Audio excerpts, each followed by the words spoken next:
আজকে বন্ধুরা মিলে প্ল্যান করে চলে যায় ব্যারাকপুর দাদা বৌদি রেস্টুরেন্টে।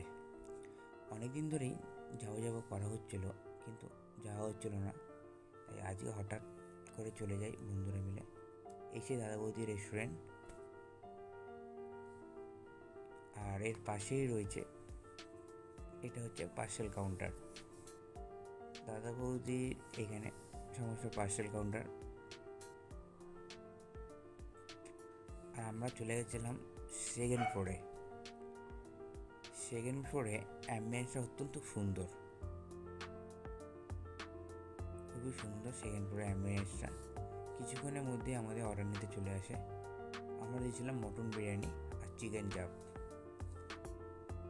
কিছুক্ষণ পরেই চলে আসে গরম গরম বিরিয়ানি আর চিকেন চাপ। আর বিরিয়ানি আলু ছিল একটা বড় আলু, আর মটনটার সাইজটা ছিল বড়, আর বিরিয়ানি ছিল গরম। ওভারঅল খেতে খুবই সুন্দর। আমার তো খুবই ভালো লাগে দাদা বৌদি